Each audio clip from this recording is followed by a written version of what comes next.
మల్లారెడ్డి నారాయణ హాస్పిటల్లో 100 minimal invasive surgeries complete చేసి మనం ఈరోజు 100 సర్జరీస్ కంప్లీట్ చేసినాం. ఇది జస్ట్ మనం మొదలు పెట్టినాం అనుకోండి. 10 months లో 100 సర్జరీస్ అంటే మామూలు విషయం కాదు. ఏ పెద్ద హాస్పిటల్లో కూడా ఇంత పెద్ద నంబర్ ఇప్పటి వరకు ఆ 10 months స్పాన్ లో ఇప్పటి వరకు ఎవరితో సాధ్యం కాలేదు సార్ చెప్పినట్లుగా. అదే విధంగా ఇప్పుడు మన పేదవాళ్ళ జనాలు అందరికీ పేదోళ్ళకి బయట ఏది పెద్ద పెద్ద హాస్పిటల్స్ హైటెక్ సిటీ సైడ్ అటువైపు పోవాల్సిన అవసరం లేదు. అందరు మల్లారెడ్డి నారాయణ అంటే ఇక్కడ తక్కువ ధరంలో క్వాలిటీ ట్రీట్మెంట్ అంటే మినిమల్ ఇన్వేసివ్ సర్జరీ అంటే ఏంటంటే అప్పుడు ఆ కాలంలో ఇప్పుడు మనం ఓపెన్ హార్ట్ సర్జరీ అంటే బైపాస్ సర్జరీకి పెద్ద కట్ చేసేసి అంటే స్టర్నంలో పెద్ద కట్ చేసి బోన్ బ్రేక్ చేసి దాని సర్జరీ చేసేటారు. ఇప్పుడు ఏం చేస్తామంటే అదంతా చేయాల్సిన అవసరం లేదు.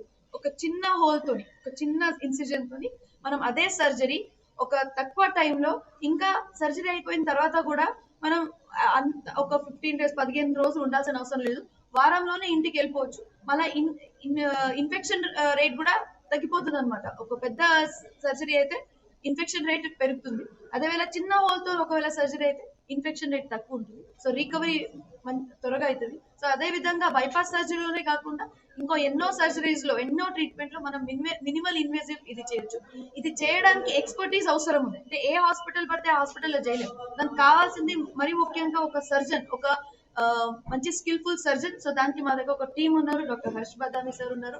ఆయన వచ్చి మనకు ఒక 10 months అయింది జాయిన్ అయ్యి. ఆయన వచ్చిన తర్వాత ఇమ్మీడియట్ గా స్టార్ట్ చేసిండు.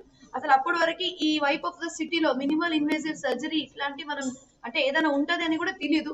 అంతా డబ్బులు ఉండేటోళ్ళకి వాళ్ళకి మినిమల్ ఇన్వేసివ్ సర్జరీ ఇట్లాంటి హై అండ్ టెక్నాలజీ వాళ్ళకి అట్లా సిటీ వైపే తెలుసు. కానీ ఇప్పుడు అదే ట్రీట్మెంట్ పేదవాళ్ళకి అంటే మిడిల్ క్లాస్ ఇంకా వాళ్ళ లోవర్ మిడిల్ క్లాస్ అట్లాంటి వాళ్ళ కుటుంబానికి కూడా అదే ట్రీట్మెంట్ తక్కువ ధరంలో మల్లారెడ్డి నారాయణ హాస్పిటల్లో ఇస్తున్నాము. సో మనం ఇప్పుడు